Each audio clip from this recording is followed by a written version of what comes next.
khususnya protozoa. Jadi penyakit parasitik yang disebabkan oleh protozoa yang menyerang saluran pencernaan. Ya.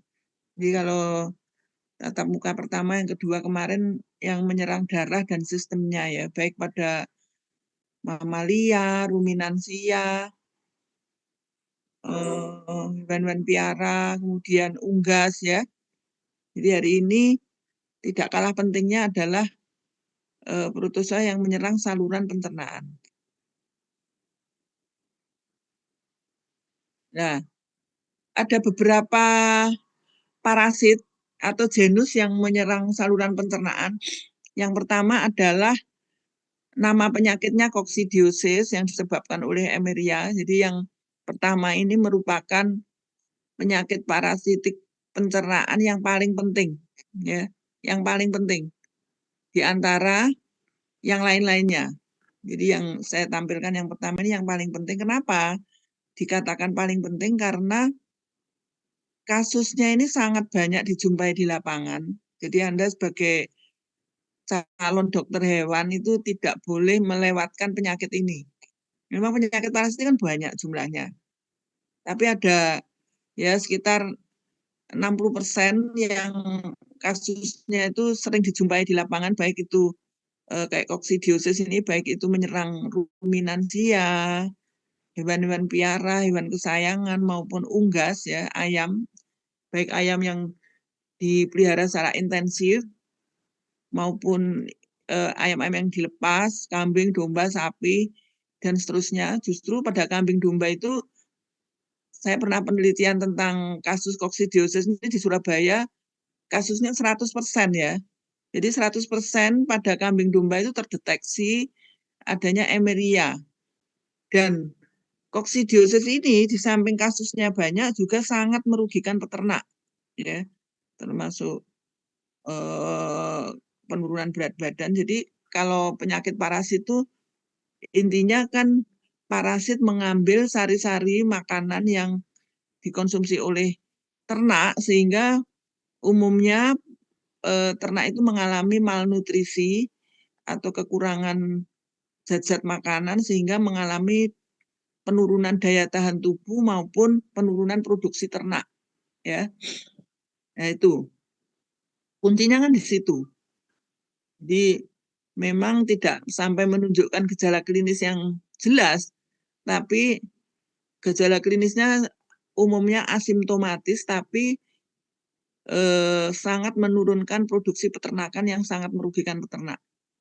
Jadi ini terutama yang koksidiosis ini Anda tidak boleh melewatkan. Jadi kalau ditanya itu sudah harus tahu kausanya apa, patogenitasnya bagaimana, pengendaliannya bagaimana, itu sudah terus di luar kepala kalau calon dokter hewan. Penyakit-penyakit tertentu itu Anda sudah harus Anda pegang. Kalau yang lain-lain mungkin kalau kasusnya agak jarang, ya bisa lah Anda agak lupa, nanti lihat buku dulu atau belajar lagi, ya. Tapi kalau yang penyakit-penyakit yang kasusnya banyak di lapangan tidak boleh tidak tahu, harus tahu. Suka atau tidak suka harus menguasai ya. Nah, apalagi penyakit parasitik ini kan merupakan primadona penyakitnya peternakan di Indonesia, di mana Indonesia ini daerah tropis yang sangat optimal untuk perkembangan parasit di luar induk semang. Dan umumnya rata-rata peternak itu tidak memperhatikan sanitasi lingkungan. Jadi termasuk koksidiosis ini merupakan penyakit yang terkait dengan sanitasi lingkungan. Jadi sistem pembuangan kotorannya kurang bagus, mencemari pakan, air minum, nah itu. Ya, di ini koksidiosis ini disebabkan oleh Emeria. Anda sudah di semester 3 sudah mempelajari bagaimana siklus hidup Emeria ya, bagaimana Emeria ini masuk ke dalam tubuh inang lewat apa, kemudian di dalam tubuh inang itu di sel apa. Ya memang Anda untuk mempelajari penyakit ini harus buku semester 3 parasitologinya jangan hilang, jangan dilepas saja, ini harus tetap dipegang terutama terkait dengan siklus hidup. Jadi Anda belajar siklus hidup itu sudah mencakup, di dalam siklus hidup itu sudah tercover, mencakup mulai bagaimana parasit itu masuk ke dalam tubuh inang. Ini sudah transmisi ya, penularan ya, pola penularannya. Kemudian di dalam tubuh inang itu di sel apa dia menyerang. Ini terkait dengan patogenitas. Kemudian bagaimana parasit itu berkembang biak dan merusak sel-sel di dalam tubuh inang. Kemudian bagaimana akhirnya akan menimbulkan gejala klinis. Terus kemudian dilakukan penegakan diagnosis dan dilakukan pengendalian. Kembali ke awal ya, ke awal. Jadi Emeria ini menyerang semua hewan piara, sapi, kambing, domba, anjing, kucing, unggas, dan lain-lain. Namun ini adalah morfologinya ya. Jadi nanti Anda praktikum setelah UTS, ya setelah Lebaran ya, nanti Anda akan melakukan praktikum pemeriksaan kotoran hewan yang kemungkinan yang terindikasi terkena koksidiosis. Nanti Anda akan menemukan parasitnya lewat pengamatan mikroskop, bentuknya seperti ini. Jadi ini Emeria ini kalau bentuknya seperti ini adalah ditemukan di feses. Feses yang sudah beberapa hari di luar induk semang. Jadi dia sudah mengalami sporulasi, terbentuknya sporosis. Sporosis ini adalah Oocysta emeria yang infektif. Ya. Oocysta yang infektif itu artinya ketika dia mencemari pakan atau air minum, maka dia akan berkembang biak di dalam tubuh inang, masuk, kemudian akan menyebar dan mengakibatkan sakit, mengakibatkan koksidiosis. Ya. Jadi ini morfologinya. Nah, Emeria ini ya di samping menyerang hampir semua hewan piara, tapi dia bersifat single host. Ya. Single host itu artinya apa? Ada yang masih ingat semester telu? Semester 3. Ada yang ingat nggak? Single host artinya apa? Gracelyn ini wajahnya nggak ketok ini.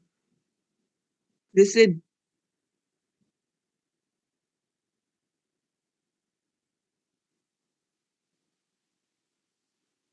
Single host artinya apa? Ada yang tahu? Yang nilainya A, siapa yang nilainya A?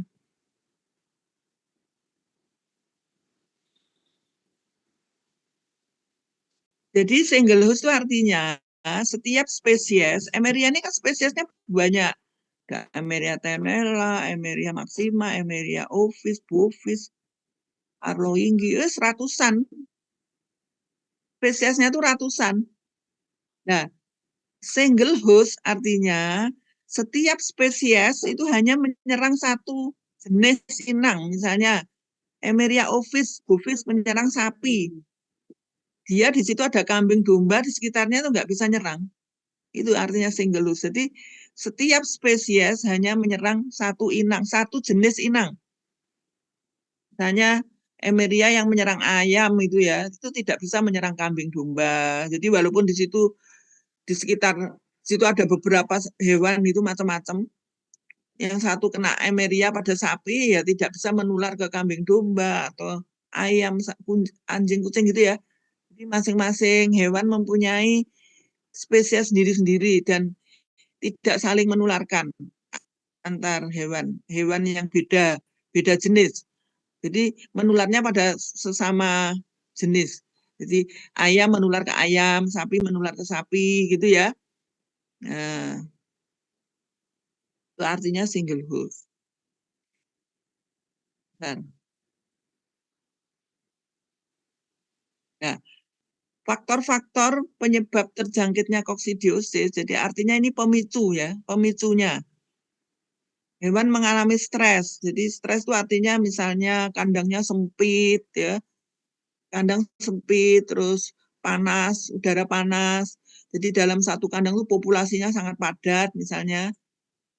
Nah itu terus suhunya tidak sesuai dengan kehidupan unggas atau hewan lain. Terus seperti di Surabaya ini kan udaranya panas ya, itu memang kurang kondusif untuk ternakan. Kalau daerah-daerah dingin gitu ya, atau yang jauh dari pencemaran polusi itu bagus. Ya, kenapa? Stresnya akan menurunkan daya tahan tubuh ternak sehingga akan mudah terkena penyakit parasit. Nah, manajemen liter yang jelek nih, saya akan menjelaskan koksidiosis di sini terutama pada unggas ya, karena kasusnya sangat banyak sekali di unggas. Namun polanya sama, artinya apa yang saya jelaskan di unggas ini juga berlaku untuk pada kambing domba, sapi, anjing, kucing, dan lain-lain. Nah, manajemen liter yang jeleknya artinya ketika pada peternakan unggas, pedaging misalnya ya, pedaging itu kan biasanya pakai liter, sekam. Nah itu sekamnya kalau basah, kemudian ada pencemaran emeria, kemudian jarang diganti sekamnya ya, sekamnya tuh basah, lembab itu sangat buruk ya. Jadi yang bagus tuh sekam tuh harus kering, tidak lembab, tidak basah, kemudian sekali periode itu harus diganti ya. Kemudian ini tadi sudah ya. Kemudian sering peternak itu menggunakan koksidiostat lewat pakan, ya, lewat pakan atau air minum pada daerah-daerah yang terjadi outbreak, terjadi kasus koksidiosis yang banyak di situ, artinya terjadi pencemaran lingkungan emeria. Nah, itu biasanya peternak itu mengantisipasi dengan memberikan koksidiostat lewat pakan atau air minum. Nah, namun resikonya dengan pemberian koksidiostat yang sering itu mengakibatkan emeria itu mengalami resisten ya, mengalami ini, jadi tidak efektif lagi dilakukan pengobatan, ya gitu. Nah, ini ya, ini adalah siklus hidup emeria, contohnya pada ayam. Jadi dalam siklus hidup ini Anda akan mengerti bagaimana emeria itu masuk ke dalam tubuh inang, kemudian bagaimana merusak jaringan-jaringan di dalam tubuh inang yaitu. Jadi pertama-tama emeria ini akan dikeluarkan bersama kotoran hewan. Misalnya ini ayam ya. Jadi ayam yang terkena koksidiosis itu lewat fesesnya dia akan mengeluarkan emeria. Nah, ini adalah emeria yang dikeluarkan yang bentuknya nomor 11 ini loh. Nah, nomor 11 ini adalah tak zoom ya, tak gini kan aja. Nah, nomor 11 ini adalah Oocysta emeria yang baru keluar dari inang melalui feses yang masih segar ya. Ini belum bersporulasi, artinya belum infektif. Jadi bentuknya kayak gini. Tadi yang saya tunjukkan kan sudah terbentuk sporosis ya. Ini masih seperti ini. Jadi sporogoni ini adalah proses pertumbuhan emeria di luar tubuh inang dengan pengaruh lingkungan suhu, terus kemudian kelembapan. Nah, ini akan mengakibatkan oocysta ini yang semula tidak infektif menjadi infektif. Ya, semula tidak infektif menjadi infektif. Kemudian setelah ini mencemari pakan atau air minum, ya ini pola penularannya ya dari pakan atau air minum yang tercemar oocysta yang bersporulasi ini, yang infektif ini, kemudian dia termakan oleh inang masuk ke dalam tubuh induk semang, kemudian oocysta ini akan pecah oleh enzim ya di usus halus. Usus halus itu banyak sekali enzim-enzim yang bisa memecah dinding oocysta ini. Kemudian keluarlah sporozoid ya, dibawa makrofag menuju epitel. Nah, jadi akhirnya akan mengalami proses sisogoni sehingga emeria ini predileksinya di mana? Di epitel usus halus atau epitel usus. Bisa usus besar, usus halus, usus buntu ya. Jadi di mukosa usus ya, di epitel usus atau mukosa usus, dia akan mengalami sisogoni. Terjadinya sisogoni ini yang berulang-ulang, ini panahnya kan ke atas. Ini ke atas ya. Jadi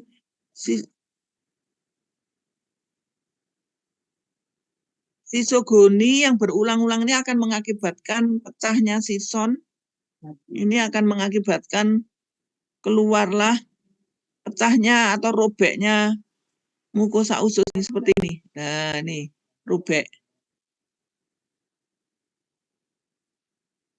Nah, ini merozoitnya nanti akan keluar. Ini pecahnya sison ini akan mengakibatkan pecahnya atau rusaknya mukosa sampai submukosa. Nah, di sini. Submukosa itu sudah ada pembuluh darah ya, sehingga terjadi perdarahan. Jadi sisogon ini kira-kira terjadi hari ketiga, ya. Hari ketiga setelah infeksi, proses sisogoni yang berulang-ulang ini mengakibatkan rusaknya epitel usus sampai subepitel, mengakibatkan diare, berak darah, ya, mengakibatkan diare, berak darah. Kemudian hari ketiga, keempat ya, itu merupakan gejala klinis yang mencapai puncaknya itu hari keempat.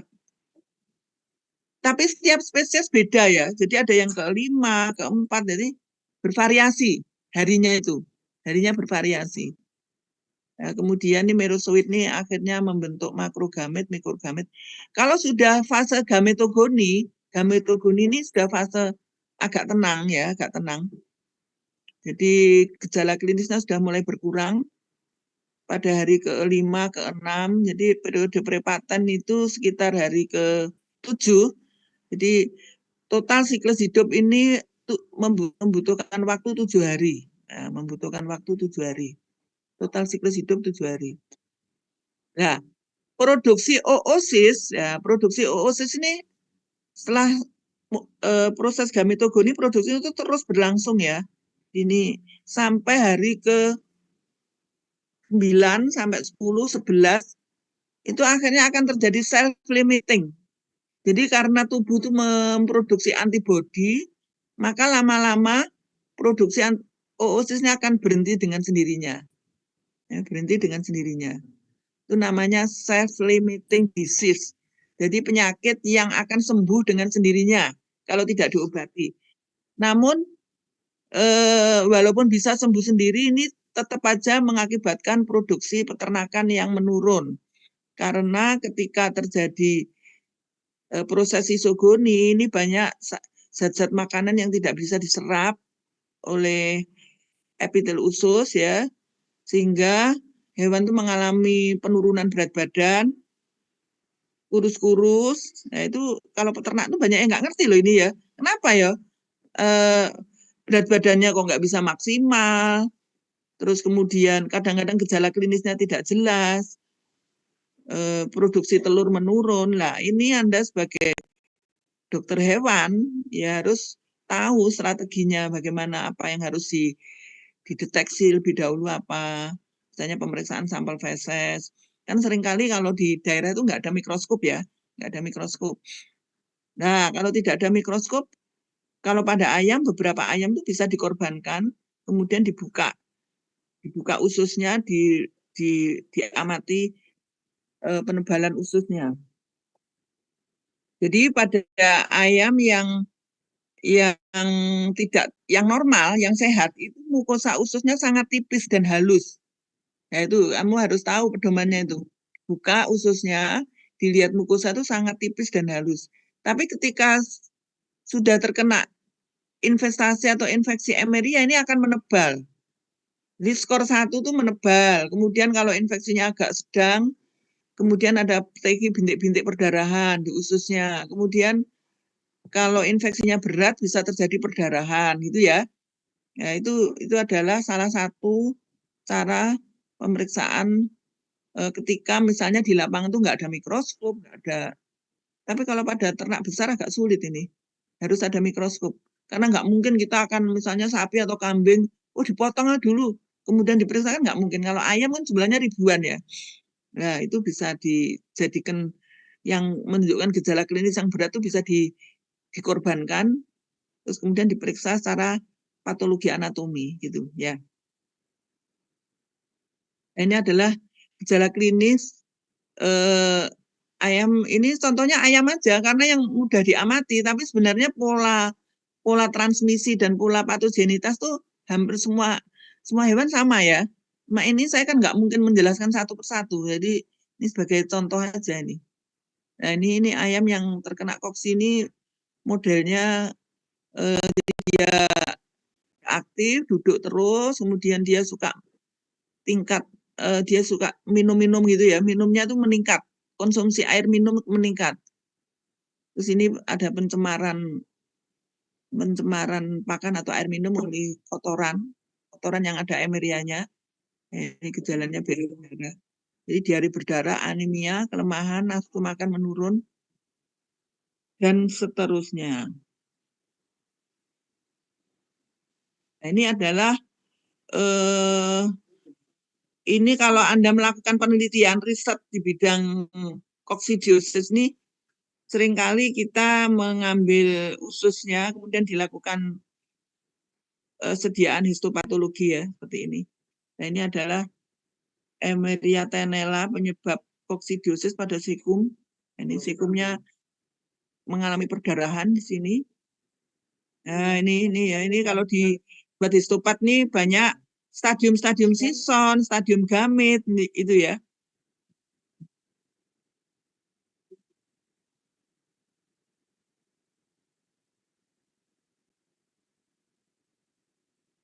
Nah, ini salah satu contoh spesies namanya Emeria tenella ya, bentuknya seperti ini oosisnya. Kemudian dia menyerang sekum. Jadi kita seringkali penelitian itu pakai spesies ini. Karena apa? Karena sangat mudah diisolasi ya.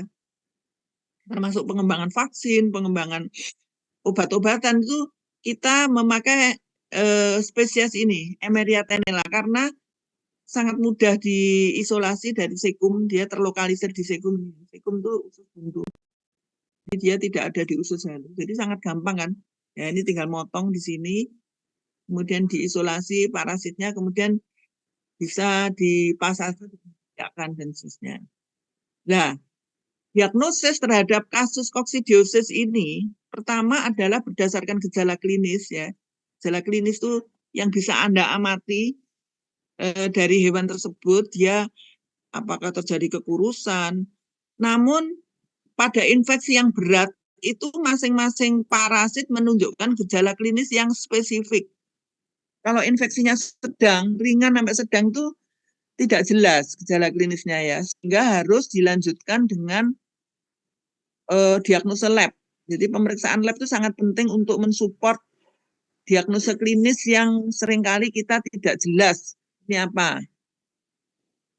Jadi pertama-tama melalui gejala klinis dulu. Kalau berat itu biasanya terjadi diare yang berat, bahkan ada perdarahan.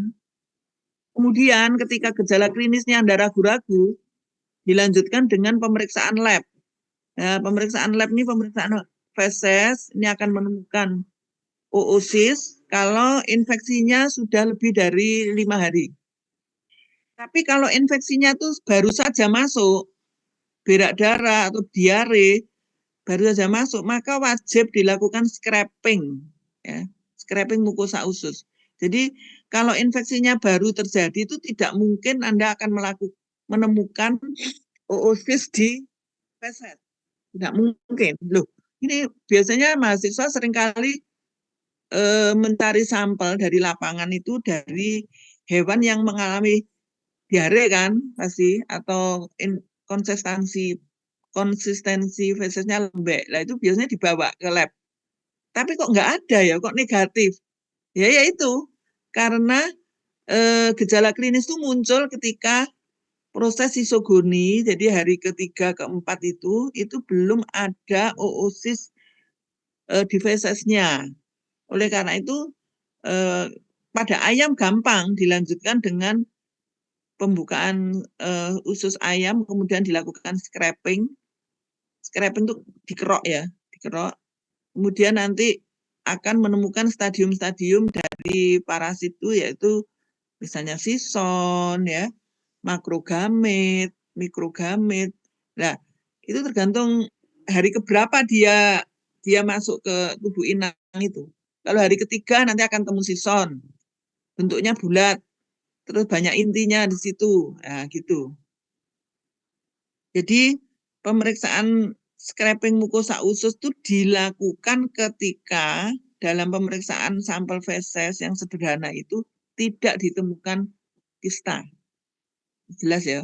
Nanti gini nih, nanti Anda PPDH itu diulangi lagi wis lali kabeh. Udah, jelas ya. Ya, sekarang berikutnya nih. Nah, ini adalah tingkat keparahan saluran pencernaan usus itu bisa diskor.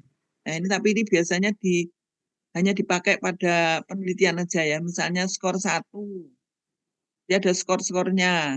Jadi skor 1 misalnya hanya didapatkan TG dinding usus dan isi usus itu normal, skor 2. Jadi misalnya kita melakukan infeksi buatan pada ayam misalnya, berapa ribu oosis, kemudian dibuka, nah itu kita nilai skornya berapa. Misalnya setiap perlakuan itu beberapa, kemudian nanti dibuka ususnya, dihitung skornya. Ini hanya khusus untuk penelitian ya.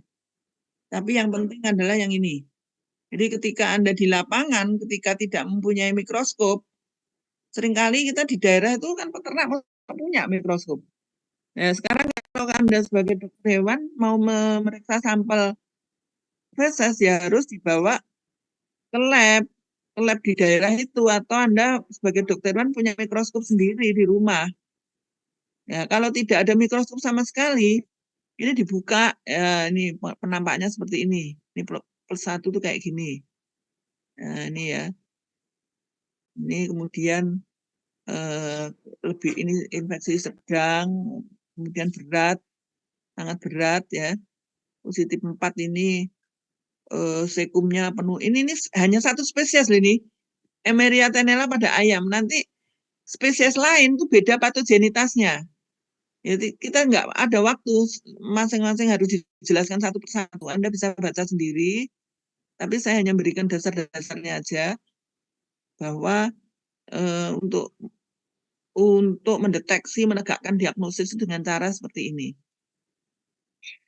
Nah, ini ya, kalau positif 4 itu banyak perbedaan di sekumnya. Nah, ini kalau sudah seperti ini udah pasti mati ayamnya. Ayamnya udah mati. Kalau sudah positif 3, 4 itu sudah mati. Kalau 1, 2 ini masih bisa bertahan hidup, tapi penurunan produksinya sangat turun. Nah, ini adalah positif 4 ya, contohnya ini dibesarkan. Sekumnya sampai penuh darah, ini kan nggak mungkin kalau masih hidup seperti ini ya.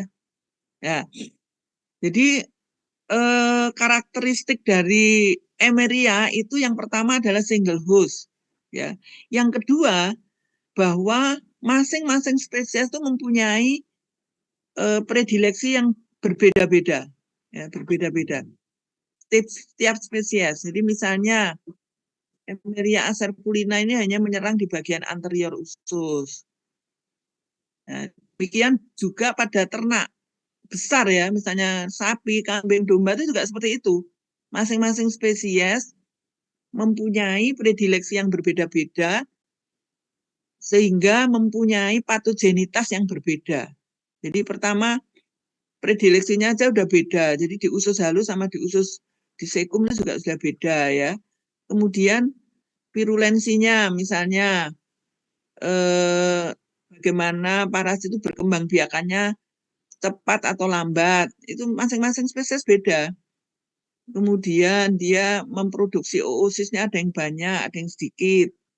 Ya, semakin banyak memproduksi oosis, ookista yang dikeluarkan bersama kotoran itu semakin tinggi virulensinya. Ini misalnya Emeria maxima ini di tengah ya, bagian tengah agak ke belakang. Kemudian ini Emeria brunetti di sini, Emeria necatrix. Nah, ini masing-masing spesies beda-beda. Ini terjadi anemia, terus enteritis ringan ya. Nah, terus kemudian ini yang paling berat nih Emeria tenella. Jadi umumnya ayam itu mati karena terjadi perdarahan yang hebat. Jadi matinya karena terjadi perdarahan. Kalau Emeria necatrix tidak sampai terjadi perdarahan, jadi ringan ya. Ringan, tapi ini mengakibatkan timbulnya jaringan ikat, jaringan parut di usus, sehingga penyerapan zat-zat makanan sangat terganggu ya, karena mukosa ususnya itu banyak ada jaringan parut di situ. Ya. Terus kemudian, ini udah selesai. Sekarang topik baru nih, amoebiasis. Silahkan kalau ada pertanyaan yang koksidiosis tadi, boleh bertanya. Permisi Prof, izin bertanya. Ya, kok liriman ya suaramu? Permisi Prof, apakah sudah terdengar? Ya, dengar tapi pelan-pelan, agak sayup-sayup tapi terdengar. Ya, silakan. Izin bertanya Prof, tadi kan stres itu merupakan salah satu faktor penyebab terjangkitnya si koksidiosis. Apakah itu juga mempengaruhi tingkat keparahan infeksi koksidiosis ini pada hewan Prof? Terima kasih. Stres. Ya, Mbak. Iya, Prof. Pertanyaannya diulang, apakah stres tadi akan lebih memicu terjadinya itu koksidiosis? Apakah stres itu mempengaruhi tingkat keparahan infeksi si koksidiosis ini pada hewan, Prof? Oh iya, jadi stres itu yang jelas kan akan menurunkan daya tahan tubuh. Artinya produksi antibodi itu tidak optimal, tidak maksimal. Stres itu, ya, sehingga parasit itu akan lebih mudah berkembang biak dengan sangat leluasa ketika antibodi tidak tumbuh dengan maksimal, tidak optimal, ya. Ya itu sehingga akan mengakibatkan virulensinya meningkat, keparahannya juga meningkat, perkembangbiakan parasit juga merajalela karena tidak ada perlawanan dari tubuh inang atau perlawanan tubuh inangnya kurang maksimal karena terjadi stres. Makanya Anda jangan sampai stres jadi mahasiswa, disyukuri aja. Kan sama toh teorinya, di stres itu akan menurunkan daya tahan tubuh. Makanya anak yang sakit atau hewan yang sakit tuh ya karena unsur stres itu ada. Nah, itu akan mengakibatkan infeksi parasit itu akan mudah masuk. Karena antibodi atau daya pertahanan tubuh itu lemah, parasit itu akan mudah berkembang biak, tidak ada perlawanan dari inang, dan mudah untuk mengambil sari-sari makanan, dan inangnya akan lebih drop lagi. Ya, jelas ya. Tadi yang tanya siapa ya jenenge? Saya Prof. Nabila. Nabila. Oh ya, ya Nabila. Udah jelas apa Nabila? Sudah Prof, terima kasih banyak. Ya, sama-sama. Sekarang berikutnya siapa lagi yang mau tanya? Silakan.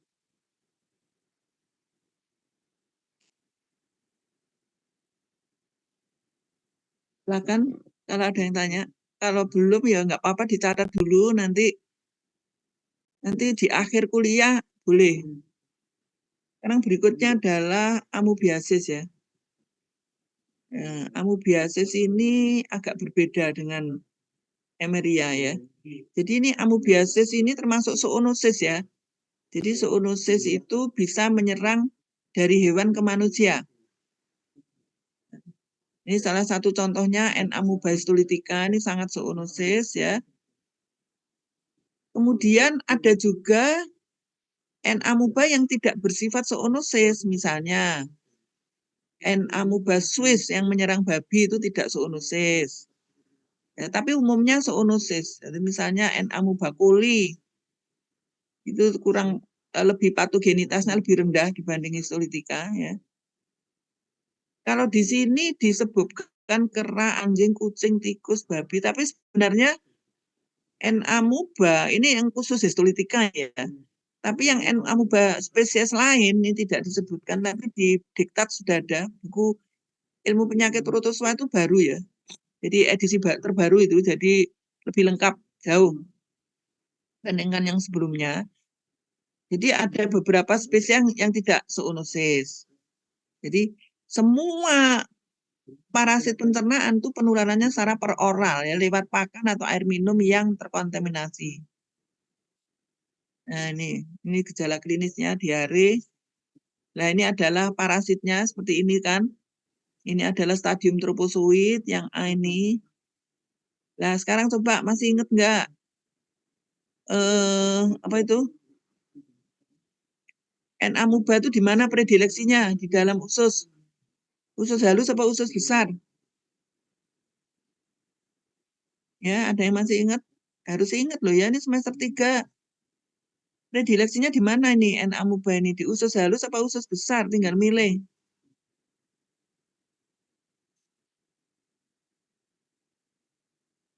Masa gak ono sih ngeling sak kelas?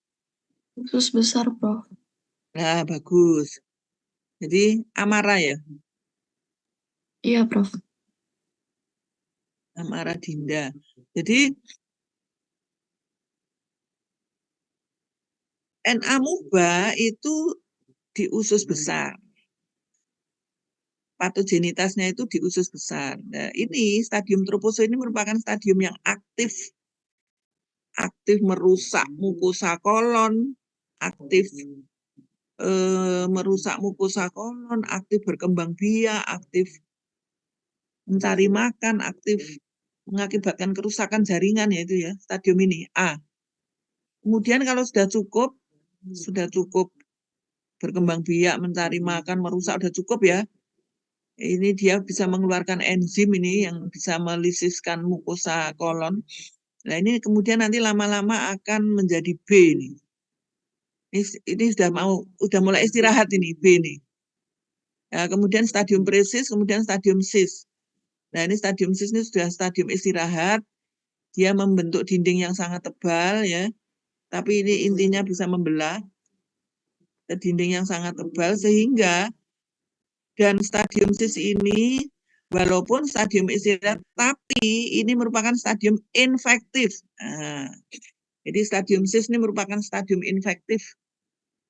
Kalau stadium infektif itu artinya dia di luar tubuh inang ini sangat tahan terhadap pengaruh lingkungan. Nah, diingat-ingat ya.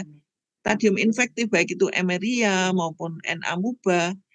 Kalau Emeria tadi kan yang bersporulasi.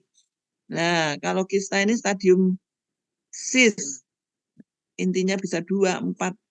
Nah, ini merupakan stadium istirahat, membentuk dinding yang sangat tebal. Dia tahan terhadap pengaruh lingkungan. Nah, ini ketika dia mencemari pakan, air minum, rumput, air, dan seterusnya, ini termakan hewan ini terus langsung bisa berkembang biak dan mengakibatkan kerusakan di kolon. Tapi kalau stadium tropozoid ini ketika keluar bersama feses itu tidak bisa tahan lama. Jadi dia di luar tubuh inang itu cuma sebentar ya ini. Ini sampai sekarang nih yang masuk 40 loh ya.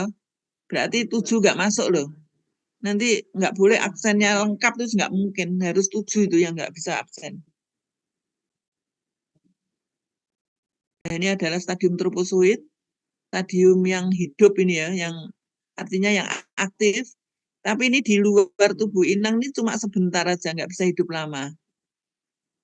Nah, coba Anda perhatikan di sini ya. Ini adalah pola penularan dan patogenitas dari N. amoeba. Ini contohnya pada manusia, tapi sebenarnya hewan sama saja.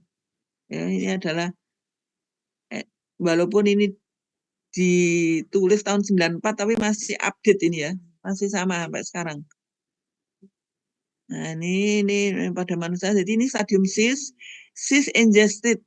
Jadi stadium cis ini termakan oleh inang atau hewan lewat pakan atau air minum, kemudian di usus halus dia akan pecah stadium kista ini. Jadi usus halus itu tidak terjadi apa-apa di dalam usus halus. Jadi dia hanya numpang lewat aja. Di usus halus itu hanya terjadi pecahnya kista, kemudian ini keluarlah metasis. Nah, metasis ini tropozoid muda yang belum virulen ya, masih muda. Jadi ini akan ada empat 4 inti ini membelah menjadi 8 inti. Kalau begitu keluar, kemudian akan membentuk kayak metasis atau tropozoid yang muda ya, yang kecil-kecil ini masih belum virulen. Kemudian dia akan menuju ke usus besar di kolon. Nah, ketika di kolon, di usus besar, dia akan berkembang menjadi stadium dewasa, namanya stadium tropozoid. Nah, ini stadium tropozoid ini mampu mengeluarkan enzim, kemudian akan melisiskan mukosa. Sebentar ya. Bentar. Ya, apa sih ini?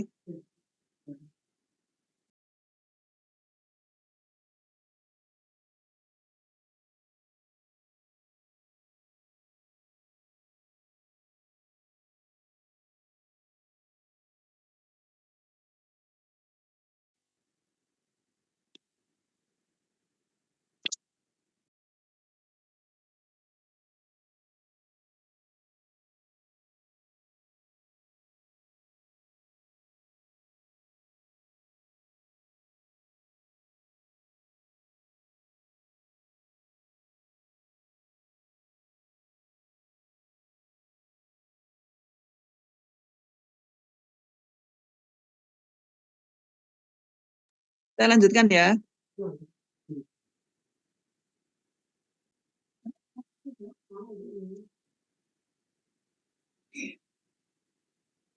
Ini mau.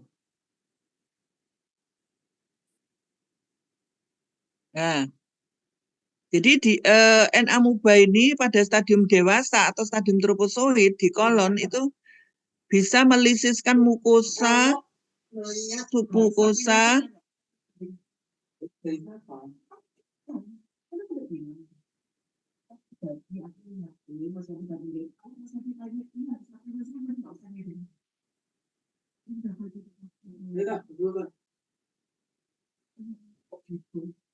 mukosa, submukosa ya, sampai muskularis, sampai sirkulasi darah, vena porta. Ya, ini bisa menuju ke liver. Ini kok angin menjadi anu gitu, nek pas anu gitu. Ini loh kan nek di anu. Oh, lah ini kadang-kadang mau tak unmute gak iso. Udah. Ini ya ke sirkulasi darah, ke apa jaringan-jaringan, sehingga N-amoeba histolytica ini yang patogen bisa sampai ke jaringan, ke liver, ke brain, ke paru-paru. Ini kasusnya pada di luar Jawa ya, pada kayak di Papua itu yang masih kurang memperhatikan sanitasi lingkungan ya. Orang-orang kadang-kadang nggak usah jauh-jauh ya. Jadi misalnya Anda ini punya hewan kesayangan, ya hewan kesayangan, misalnya anjing, kucing ya, itu kalau terkena N-amoeba histolytica itu bisa menular ke Anda gitu loh, lewat misalnya seperti ini ya. Nah ini kan N-amoeba ini bisa sampai ke kolon, bisa sampai ke perianal amoebiasis. Jadi dia ketika sudah mencapai stadium cis itu dia bisa nempel-nempel di sekitar anus. Stadium cis ya, bisa nempel-nempel di sekitar anus lah. Kita kalau hewan piara itu ketika Anda sangat dekat dengan hewan itu bisa tertular lewat kontak langsung, kemudian tangan tidak dibersihkan ketika kita mau makan, kemudian tangan kita terkontaminasi itu bisa ya. Pada peternakan babi juga gitu ya, misalnya yang bekerja di suatu peternakan itu juga gitu, penularannya bisa lewat ketika dia bekerja di peternakan itu, kemudian mencemari pakan atau tangannya itu tidak bersih, kemudian dia makan sesuatu, nah itu bisa. Atau lewat kista dari N-amoeba ini bisa mencemari rumput tanaman, selada. Misalnya Anda suka makan sayur-sayur mentah.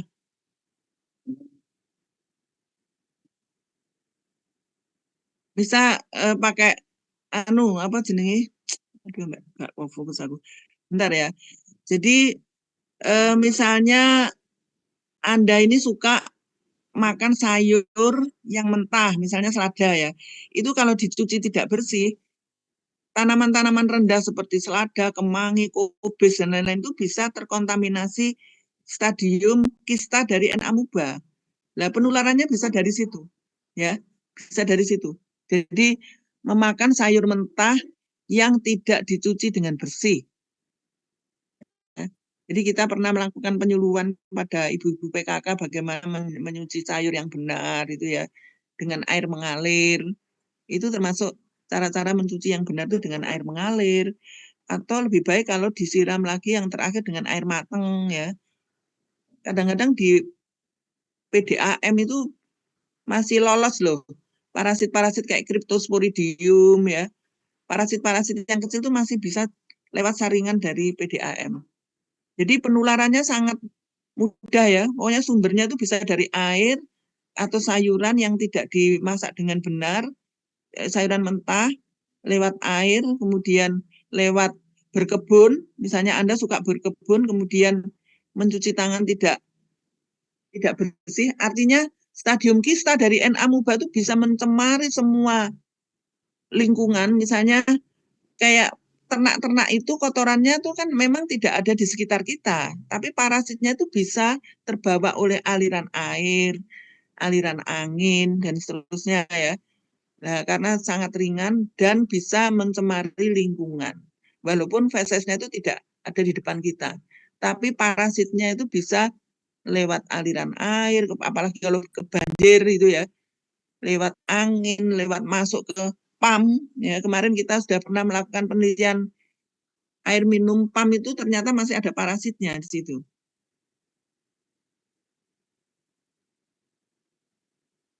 Ya, ini patogenitasnya. Jadi sis amoeba itu sampai ke lumen usus, kemudian dia bisa merusak epitel usus besar ya, epitel ususnya pakai besar ya di kolon sampai mukosa, submukosa, muskularis mengakibatkan luka-luka. Jadi kalau diperiksa secara histopat tuh banyak terowongan-terowongan luka-luka di situ ya.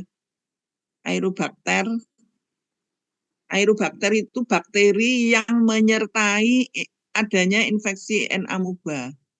Ya, di dalam N. amoeba itu kadang-kadang ada bakterinya. Jadi dia akan memperparah terjadinya infeksi. Ada Escherichia coli, kemudian mengakibatkan diare.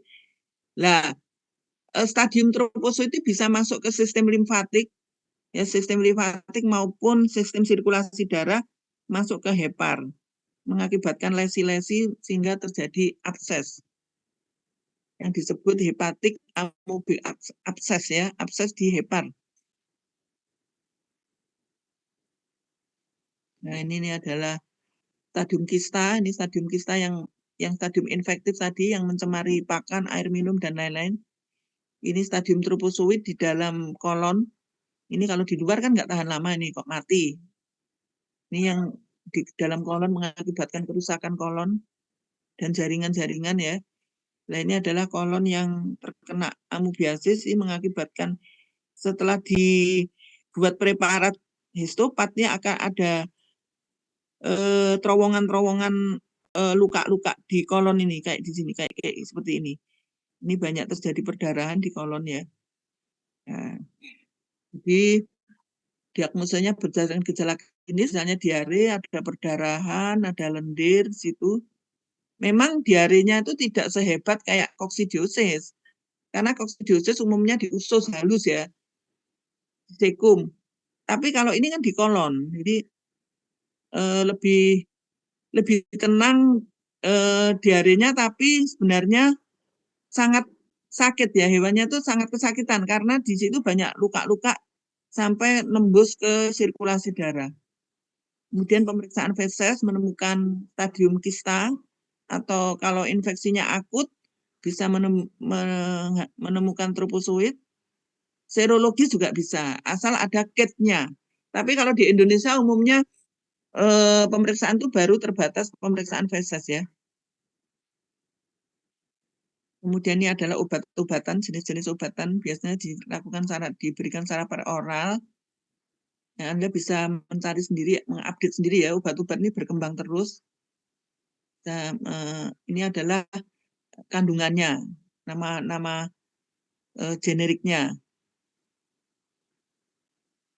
Ya udah, NA-UBA saya kira udah selesai. Ini topik berikutnya, balantidiasis. Ada yang ditanyakan? Silakan.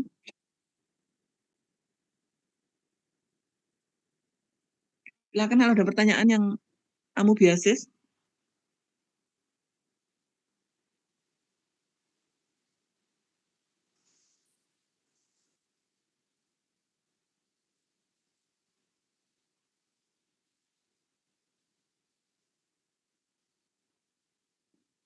Baik, kalau tidak ada pertanyaan kita lanjutkan ya.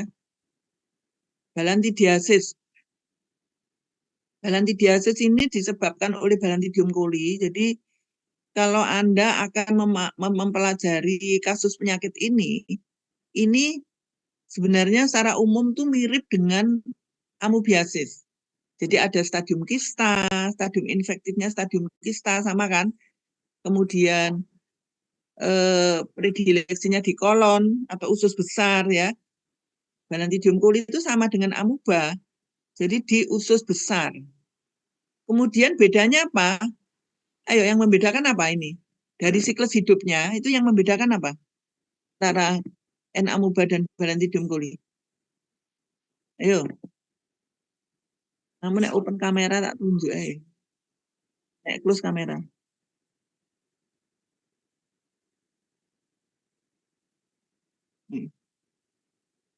Apa ini? Amalia. Mana Amalia wajahnya? Iku lho sing mbok tunjukkan kursi ini tok. Amalia?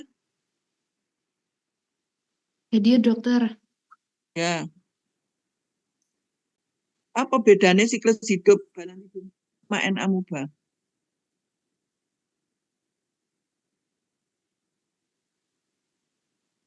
Ini ya tak tunjukkan ya. Nah, wes, ya. Bedanya apa?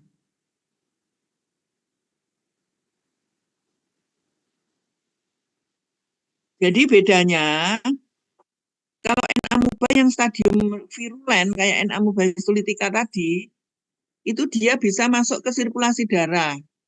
Ya, dia ngerusaknya itu mukosa kolon tuh bisa sampai submukosa, sampai muskularis, sampai masuk ke sirkulasi darah, sampai ke jaringan. Sehingga bisa didapatkan amoebiasis di hepar, di paru-paru, di otak ya, jaringan-jaringan lunak itu ya.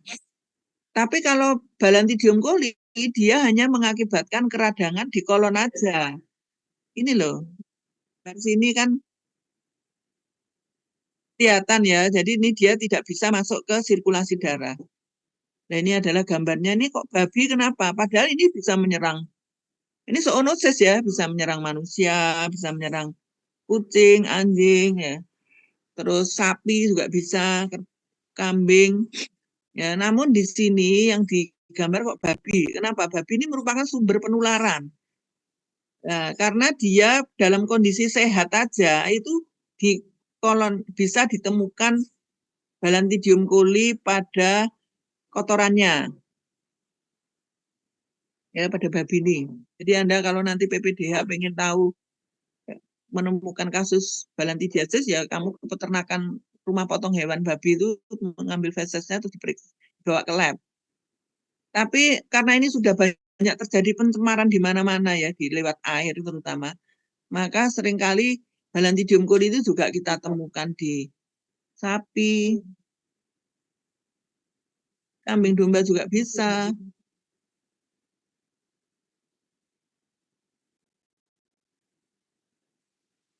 Nah ini ya, ini keluar kotoran.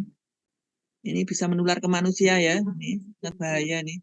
Kalau pada manusia ya mengakibatkan luka-luka di kolon ya memang sangat mengganggu.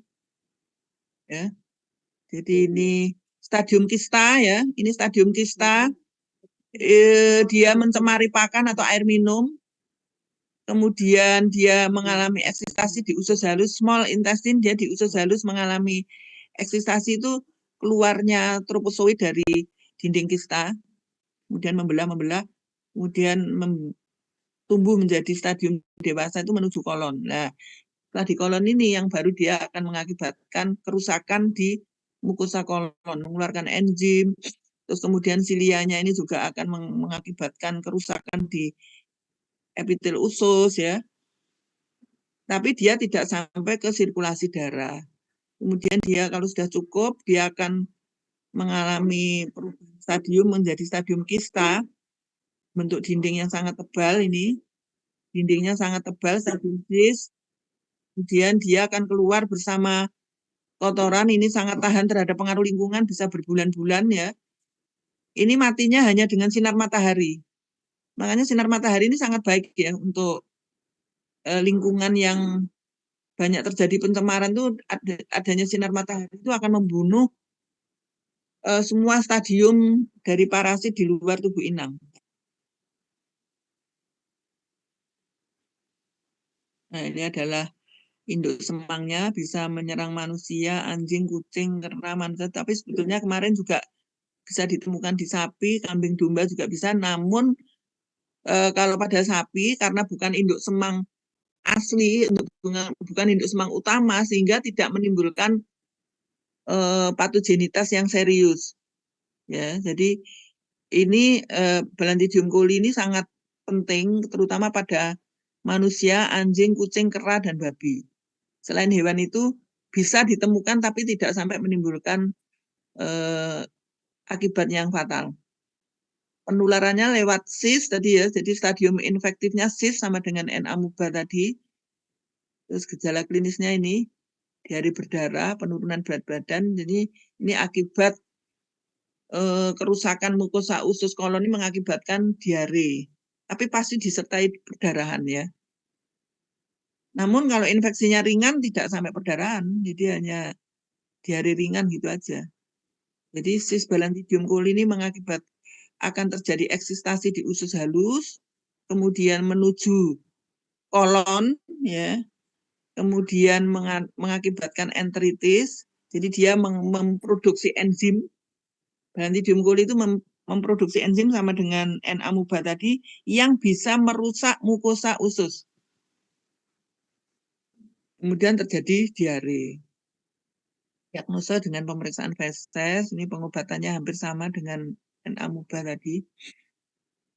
Nah, ini adalah parasitnya, ini stadium kista, stadium infektif.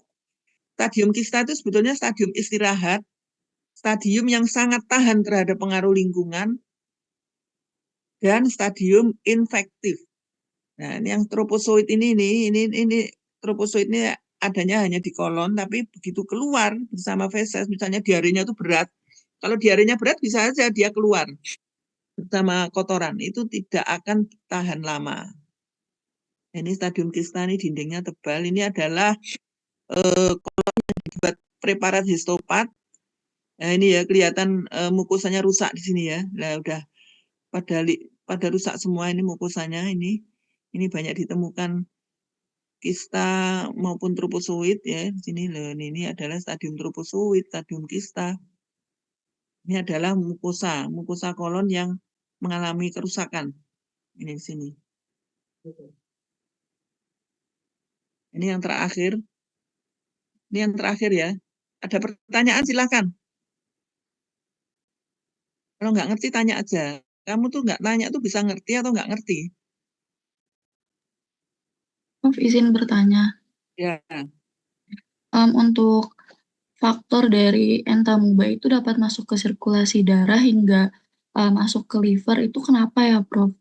Kayak spesifiknya itu kenapa juga di liver? Apakah karena kondisi dari organ tersebut dapat mendukung kehidupan dari protozoa itu? Dan juga kenapa protozoa lain kayak yang disebutin Prof tadi, Balantidium itu tidak dapat masuk ke aliran darah, padahal patogenesisnya itu sama-sama menyerang submukosa dari usus tersebut. Kenapa ya, Prof? Terima Ya. kasih. Oke. Jadi N. amoeba yang pasti beda sama Balantidium coli ya. Jadi susunan proteinnya, susunan semuanya tuh beda. Cuma yang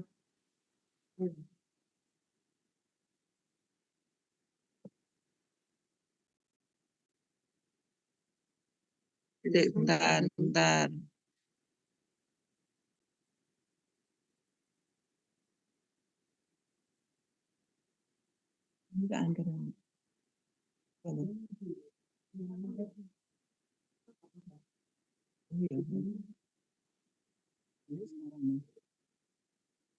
Baik ya.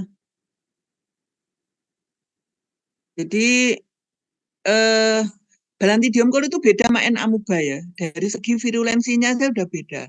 Yang mengakibatkan perbedaan, yang satunya kenapa kok bisa sampai ke sirkulasi darah, itu jenis enzimnya.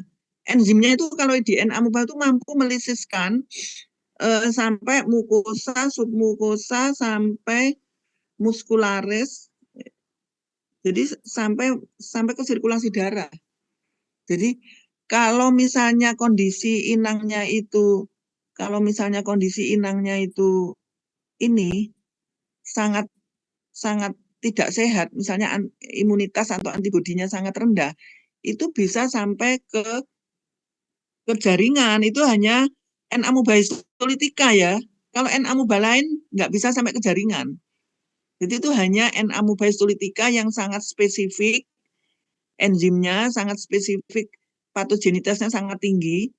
Jadi apa yang faktor-faktor yang berpengaruh terhadap patogenitas itu adalah variasi antigenik di parasit itu sangat beda variasi antigeniknya antara spesies satu dengan yang lain. Nah, N. amoeba coli ya memang sudah sampai di situ aja variasi antigeniknya. Dia tidak mampu menembus ya misalnya kayak manusia itu ada yang bisa jalan cepat, ada yang bisa tidak bisa jalan lambat, atau masing-masing hewan itu kan beda karakternya. Itu juga pada parasit itu juga masih spesies mempunyai karakter yang berbeda-beda. Variasi antigeniknya beda, enzimatisnya beda. Nah, itu sangat berpengaruh terhadap virulensi atau patogenitas. Termasuk Balantidium coli. Balantidium coli itu ya memang sudah diciptakan yang maha kuasa itu ya wis sampai di situ aja, dia di kolon aja. Dia tidak mampu untuk menembus ke sirkulasi dengan seluruh komponen-komponen yang ada di Balantidium coli. Ya gitu ya. Terus apa lagi? Tadi pertanyaannya itu sudah cukup atau apa lagi tadi? Sudah cukup, Prof. Oh, cukup ya. Ya, baik. Ada lagi yang lainnya, silakan. Jadi yang sampai ke jaringan itu hanya N. amoeba histolytica. Banyak sebetulnya N. amoeba yang menyerang ternak itu ya. Tapi umumnya tidak sampai. Kalau histolytica ya bisa sampai ke jaringan. Itu pun strain-strain yang patogen dan kondisi tubuh inangnya sangat buruk.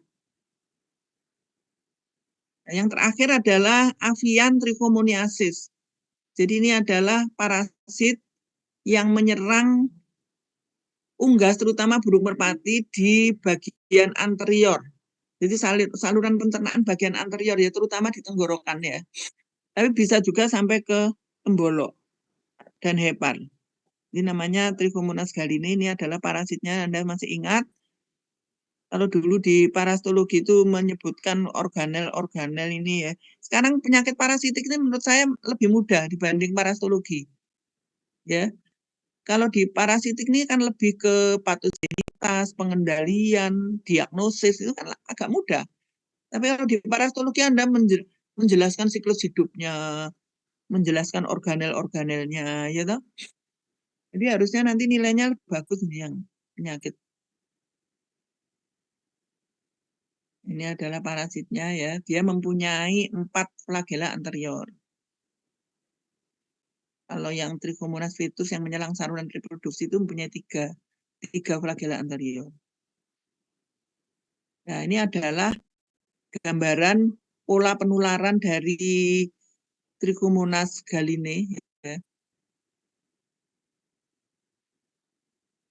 Ini adalah burung merpati yang sering terserang. Jadi penularannya lewat pigeon milk yang seperti ini, ya. Jadi dari anak ke induknya lewat ini ya. Terus kemudian bisa lewat air minum atau pakan. Jadi memang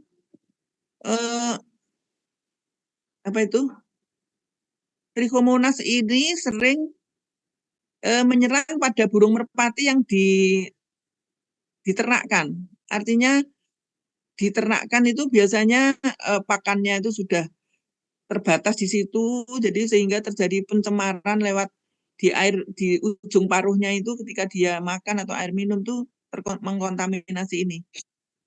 Ya, jadi kontaminasinya bukan dari feses ya, bukan dari feses loh ya, beda sama Emeria, N. amuba, Balantidium coli itu kan semua pencemarannya lewat feses. Kalau ini jadi dia hanya di bagian anterior saluran pencernaan, jadi pencemarannya lewat ujung paruhnya. Nah, ini ujung paruhnya ini banyak parasitnya. Nanti kamu kalau praktikum itu bisa mengisolasi ini dari tenggorokan ya, tenggorokan dari burung merpati. Kalau pada ayam tuh jarang-jarang ini kasusnya. Ini gejala klinisnya ngorok karena Trichomonas akan merusak jaringan saluran tenggorokan ya, jadi atau pernafasan bagian atas tenggorokan ya yang cabang itu dia akibatkan ngorok, kemudian ada eksudat akibat kerusakan di mulut itu akan mengeluarkan eksudat, jadi biasanya di ujung paruhnya ada lendirnya. Kemudian ini ada lesi-lesi, jadi akibat kerusakan di mukosa mulut maupun di saluran pencernaan bagian atas esofagus, crop, proventriculus, sampai liver. Nah, itu bisa terjadi lesi-lesi. Ini adalah misalnya burung merpati yang terkena Trichomonas nih karena ada gangguan pernafasan sedikit ya. Ini dia ngorok itu pernafasannya, jadi terbuka mulutnya di sini. Ini kalau dibuka saluran pencernaannya di mulutnya ada lesi-lesi kuning itu ya, ada perkejuan kuning di sini seperti ini. Nah, jadi diagnosa lewat gejala klinis, misalnya ada lendir di ujung paruh, kemudian nafasnya ngorok, kemudian mulutnya menganga gitu ya, itu gejala klinisnya. Kemudian dilanjutkan dengan pemeriksaan parasit lewat swab saluran pencernaan atas, jadi dibuka paruhnya, kemudian kita pakai cotton bud diambil swabnya gitu ya, kemudian diperiksa secara natif. Kemudian ini obat-obatannya. Saya kira cukup ya, sudah selesai kuliahnya. Silakan kalau ada pertanyaan.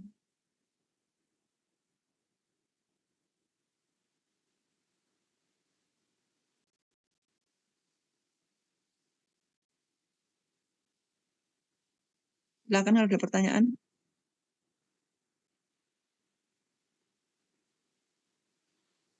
Udah ngerti semua ya, mudah ya dipahami ya. Kalau ada yang nggak ngerti, tanya aja, enggak apa-apa. Ini nanti UTS dikeluarkan ini materinya.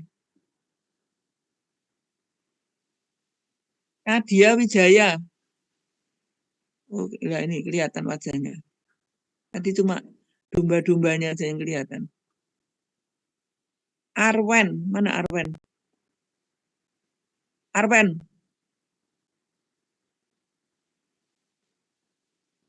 Ada yang tanya ya, sudah saya akhiri aja ini, sebentar, absennya tak share dulu.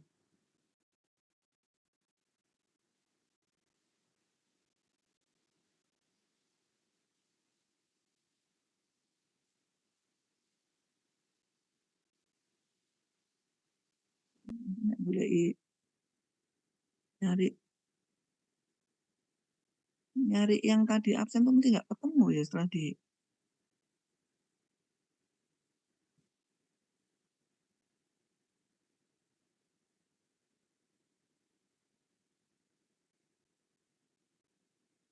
sebentar nggak ketemu anunya yang sibernya tadi.